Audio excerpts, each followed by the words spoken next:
안녕하세요. LA의 정교수TV입니다. 구독과 좋아요, 알람 설정은 영상 제작에 큰 힘이 됩니다. 자, 오늘도 전 세계 어떤 민족보다 성실하고 똑똑한 한인 이민자들과 사랑하는 조국 대한민국의 모든 분들의 경제 독립과 금융 지식을 위해서 오늘 영상 만들었습니다. 자, 오늘은 결핍이 오늘의 테슬라, 스페이스X를 만들어냈다라는 주제를 살펴보겠습니다. 자, 먼저 첫 번째로 살펴볼 내용은요. 주말 동안 미국을 굉장히 뜨겁게 달궜던 일론 머스크의 SNL 출연 관련된 소식입니다. 제가 주말 동안 이 내용들을 좀 살펴보면서 전반적으로 평가를 해보면요. 일론 머스크가 SNL에 참 잘 출연했다. 전반적으로 굉장히 좋은 피드백이 있다라고 생각이 들고요. 개인적으로 굉장히 성공적인 아주 잘했다라는 평가를 내리고 싶고요. 다만 한 가지 실망스러운 부분은 도지코인과 관련된 부분이었는데요. 우리 그런 내용들을 자세하게 한번 살펴보겠습니다.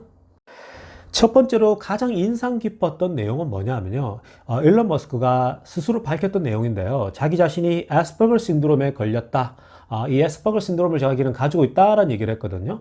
이 애스퍼거 신드롬이라고 하는 건 영국의 그 Autism Society죠. National Autism Society가 밝힌 내용인데요. 일종의 이게 그 아티즘이에요. 아티즘이라고 하는 것은 자폐증과 관련된 거거든요. 그러니까 자폐증도 종류가 많잖아요. 마일드가 있고 또 아주 시리어스한 부분이 있는데 이 아스퍼거 신드롬이라고 하는 것은 일종의 자폐증 증세 중에 하나인데 굉장히 마일드하고 약한 어떤 그런 증세를 보이는 그런 자폐증의 한 일종이라고 얘기를 합니다. 그게 영국 내셔널 아티즘 소사이티에서 밝힌 내용인데요.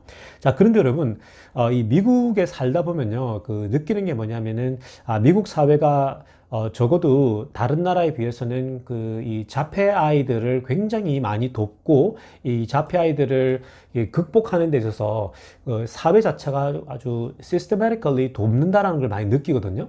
그 실제로 제 아는 지인의 아이도 자폐증을 가지고 있는데 그 자폐 아이가 잘 자랄 수 있도록 정부에서 지원도 굉장히 잘 나오는 걸로 제가 듣고 있거든요.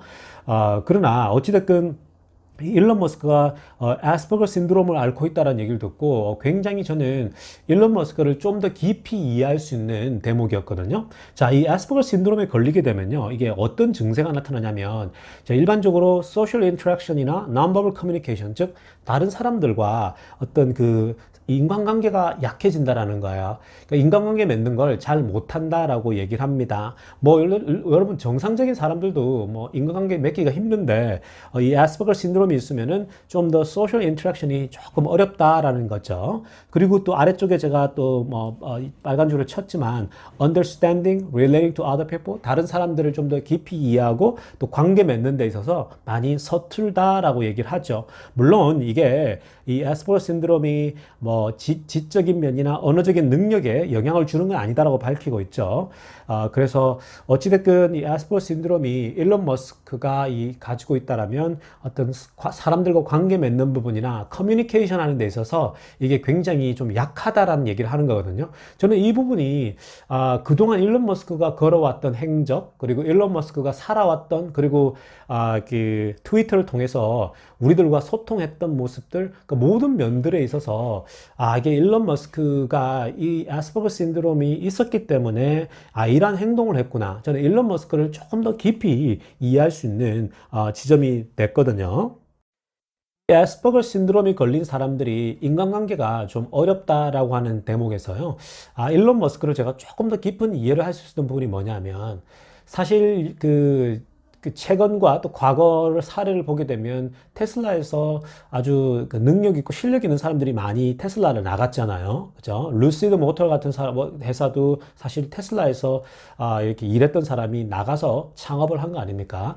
자, 그런 것처럼 제가 테슬라를 바라볼 때 염려하는 부분, 또 걱정했던 부분은 뭐냐면, 일론 머스크와 오랫동안 손발을 맞췄던 사람들, 능력자들, 실력자들이 있었는데, 그런 사람들이 하나씩 이제 나가는 한번 퇴사하는 걸 봤거든요. 제가 조금 그런 부분이 우려스러웠는데, 그런데 이번에 일론 머스크가 자신이 애스퍼거 신드롬에 걸렸다라는 얘기를 하면서 이제 조금 더 테슬라에 대해서 조금 더 깊이 이해를 할 수 있었던 거예요.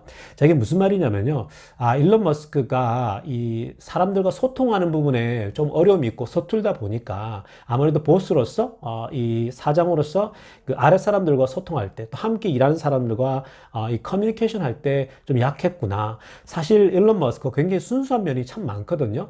그리고 어떤 목표나 꿈에 대해서 열정이 많은 사람인데, 자, 그런 자신의 마음들을 진정으로 소통하는 데 있어서 좀 어려움이 있지 않았을까. 그래서 함께 일하는 사람들과 이 소셜 인터랙션이 부족하다 보니까 일하는 사람들이 오해를 하고 미스언더스탠딩이 있지 않았을까 하는 생각이 들어요. 자, 그래서 긴 안목을 놓고 볼 때 함께 일하는 사람들이 떠날 수도 있겠다라는 생각을 하게 된 거예요. 물론 여러분 나가서 돈 때문에 자신의 야망 때문에 나만의 회사를 만들어야지 이런 꿈 때문에 나가는 사람도 있겠죠. 그러나 한편으로는 왜 테슬라에서 일하던 사람들이 이렇게 빠져나갈까라는 생각을 이번에 좀 더 이해하게 됐고요. 이런 부분이 아스퍼거 신드롬을 가지고 있는 그 일론 머스크가 가졌던 어떤 단점, 어떤 문제 중에 하나라고 보면 될 것 같고요. 자, 그런데요. 이 문제를 좀 밝게 본다면, 긍정적으로 본다면요.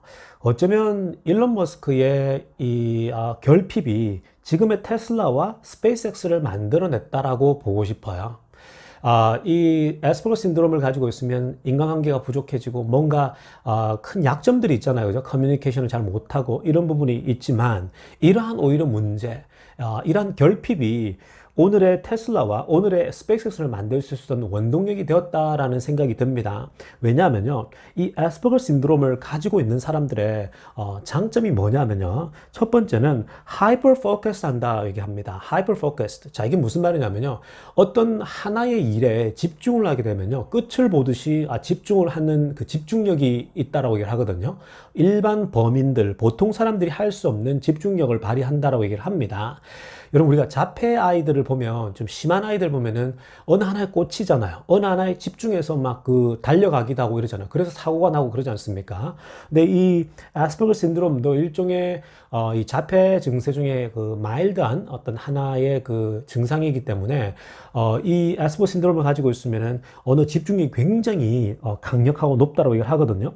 그러니까 사실 여러분, 이 집중력으로 인해서 그 모두가 불가능하다고 얘기했던 전기자동차 테슬라를 지금 만들어냈죠. 그리고 모두가 불가능할 거라고, 나사의 과학자들도 불가능할 거라고 얘기했던 그 스페이스X를 만들어서 지금 제대로 작동시키고 있잖아요.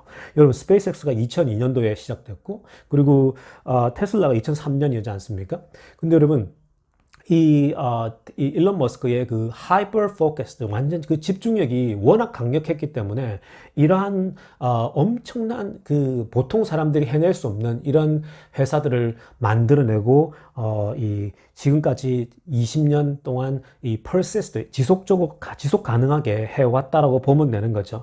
그러니까 여러분, 일종의 이 자신의 결핍이 이러한 보통 사람들이 해낼 수 없는 엄청난 회사를 일궈낼 수 있다라는 겁니다. 또 다른 장점은요, 하이 인텔렉츄얼 하다라고 합니다.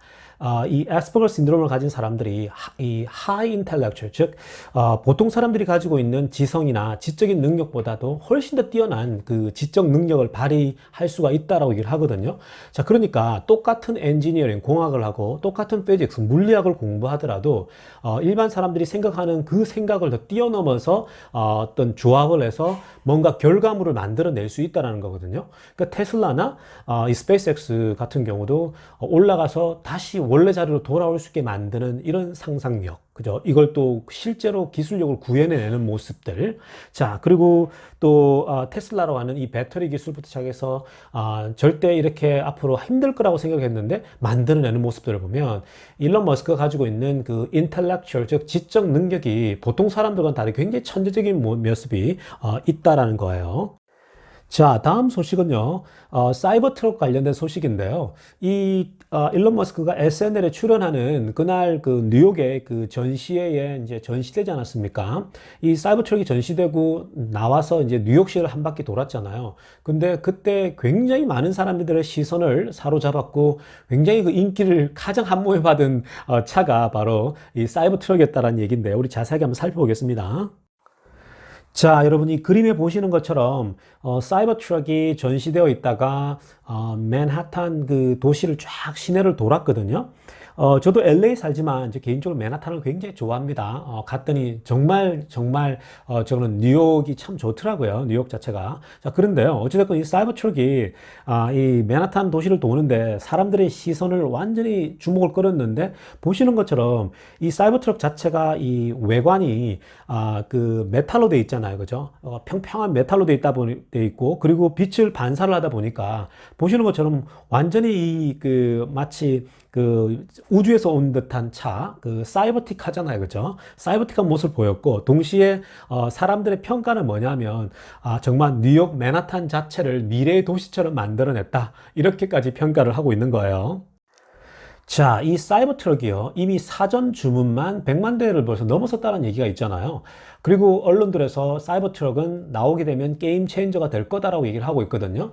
자, 그래서 올해 사실은 이제 말에 조금 나오고 내년 되면은 이제 완전히 대량 생산이 가능하다라고 얘기를 하지 않습니까? 내년에 대량 생산이 되면요. 이건 정말 게임 체인저가 되어버립니다. 픽업 트럭 시장이 미국에 아주 지배적이고 미국 사람들이 픽업 트럭을 굉장히 좋아한단 말이에요. 여러분, 그런데요. 이게 게임 체인저가 될 수밖에 없는 이유 중에 또 하나가 뭐라고 얘기를 하냐면 사실 트럭 자체가 이 픽업 트럭이나 사이즈가 있지 않습니까? 크잖아요. 웅장하잖아요. 근데 미국 사람들이 큰 차를 좋아하는데 보통 이 트럭 자체를 길거리의 왕이라 부르거든요. 왜냐하면 지나갈 때 작은 차들이 위협감을 느끼잖아요. 근데 이 사이버 트럭은 더 그런 거예요. 아주 강력한 모습을 보이잖아요. 마치 우주에서 온 듯한. 그런데 더 큰 장점은 이것이 단순히 매연을 일으키고 사실 트럭 자체가 엄청나게 매연을 뿜어내면서 달려가잖아요. 그러면 낮게 깔려있는 차들은 그 매연 냄새 맡으면서 짜증이 나지 않습니까? 그런데 이 사이버 트럭은 매연도 하나도 뿜어내지 않아요. 와, 세련되게 아주 깨끗하게 차가 스무드하게 지나가요. 그런데 웅장해요. 커요. 우주에서 온 것 같아요. 정말 사이버틱해요. 그래서 누구나가 갖고 싶어하는 넘버원 차가 될 것이다 라고 얘기를 하고 있다라는 겁니다. 자, 다음 소식은 오랜만에 에너지 관련된 소식인데요. 테슬라의 그 에너지 스토리지 있죠. 배터리가 안에 들어가 있는데요. 지금 보시는 것처럼 이 사진에 배터리가 큰 게 들어가 있으면은 그 안에 에너지를 저장하는 공간이 되는 거거든요. 자, 그런데 이 테슬라가 만들어내는 에너지 저장 배터리가요. 현대 사회에 필수적인 그 요소가 될 것이다. 필수적으로 다 설치를 해야 될 것이다라고 얘기를 하고 있습니다. Electrify America라고 하는 회사가 있는데요. 이 Electrify America는 회사는 차징 스테이션을 만드는 회사거든요. 그러니까 전기차를 충전할 수 있는 충전소를 이렇게 세팅하고 이 셋업하는 회사인데요. 이 회사는 이미 2019년도부터 테슬라의 파워팩 있죠. 좀 전에 봤던 그 에너지 저장 공간이거든요. 그 안에 배터리가 들어있는데 이 테슬라의 파워팩을 이미 100개의 차징 스테이션에다가 다 이렇게 공급하고 했다라는 거예요. 그랬더니 가격이 굉장히 절감이 되더라는 얘기를 하고 있고요. 실제로 정말 가격과 그리고 에너지를 피크 타임에 공급하는 데 있어서 정말 효과적이었다고 얘기를 합니다. 그래서 제가 별표 쳐놓은 부분도요. 뭐라고 하냐면 이 테슬라가 현재 이 파워팩이죠. 에너지 저장하는 배터리인데요. 이 배터리 팩 자체가 굉장히 어쩌면 최고의 질이라는 거예요. Highest Quality Energy Storage System이라고 하는 거예요. 그러니까 질적 차원에 있어서 가장 좋다라고 얘기를 하고요. 그런데 가격도 가장 reasonable 하다고 얘기를 합니다. 가격도 가장 좋은데 질도 가장 좋다라는 얘기를 하고 있는 거죠. 그래서 지금 현재까지 많은 대기업들의 주문을 받고 있고요. 그리고 개인 소유자들 또 개인들로부터도 굉장히 많이 주문을 받고 있다라고 얘기를 합니다. 특히 이 테슬라의 그 파워팩이죠. 이 배터리는 어떤 장점이 있냐면 이 피크 시간을 대비해서 있지 않습니까? 평소에 그 피크가 아닌 시간대에 이 에너지를 저장해 두는 거죠. 그게 이 태양광이든 또 풍력이든 간에 보통 밤이나 또 낮에 이렇게 한가할 때 에너지를 저장해 뒀다가 굉장히 그 피크 타임 때 나중에 사용할 수 있다는 거예요. 그래서 그런 면에서는 최적의 가격에 아주 최고의 질을 보장한다라는 거예요. 그래서 이 테슬라의 파워팩은 앞으로 미래에 엄청난 이 부분도 게임 체인저가 될 수 있다는 얘기를 하고 있는 겁니다. 자, 이 테슬라의 배터리 기술, 즉 파워팩이요. 왜 게임 체인저가 될 수 있냐면 가까운 미래에 뭐 수년 안에 이 전기차나 또 사람들이 필요로 하는 이 전기의 수요가요. 2배, 3배 이상 폭증할 거라고 얘기를 합니다. 자, 이 전기의 수요가 폭증하게 되면 유틸리티 기관들이죠. 즉 개인이건 기관이건 간에 전기를 공급하는 회사들이 이러한 그 스토리지 시스템, 즉 이 파워팩 같은 테슬라의 파워팩 같은 에너지 저장 시스템을 갖추고 있지 않는 회사들은요. 전부 다 서비스를 제대로 하지 못할 때가 온다라는 거예요. 왜냐하면 수요가 너무 많아지니까 폭발적인 지금 전기 수요가 올 거라는 거거든요. 그래서 이 테슬라의 파워팩 같은 이런 에너지 저장 이 배터리 기술이요. 앞으로 엄청난 그 수요를 일으키고 마진을 가져올 거라는 거예요. 그리고 또 하나 지적하는 건 뭐냐면 전문가들이 미국을 살아보면 저도 미국에 20여 년을 살고 있지만 미국은 걸핏하면 이 전기가 나가는 때가 한두 번이 아니거든요. 뭐 환경의 문제나 날씨가 갑자기 뭐 비가 쏟아진다거나 이럴 때 바람이 많이 불고 이러면요. 전기가 나가요. 마치 미개한 나라처럼요. 그만큼 땅덩이가 넓어서 그런 일이 일어나는데요. 지난번에 텍사스에도 전기 확 나갔잖아요. 근데 이런 테슬라의 파워팩이나 에너지 저장하는 이런 시스템이 아주 대규모로 갖춰져 있으면은 갑작스럽게 기후변화나 날씨 변동 때문에 이 에너지 공급이 안 될 때에도 이 파워팩을 통해서 에너지를 공급받을 수 있는 거죠. 그렇기 때문에 미래에 이 엄청난 먹거리가 될 것이고 테슬라에겐 이 에너지 저장 공간인 파워팩이 앞으로 게임 체인저가 될 거라고 얘기를 하는 거죠. 여러분 잘 기억하시고요. 테슬라 흔들리지 마세요. 뭐 한두 달 이 테슬라 주가가 오르지 않는다고 할지라도 변동이 심한다 할지라도 흔들리지 마시고 keep going 하시고 계속 홀드 하십시오. 감사합니다. LA 종교스TV였습니다.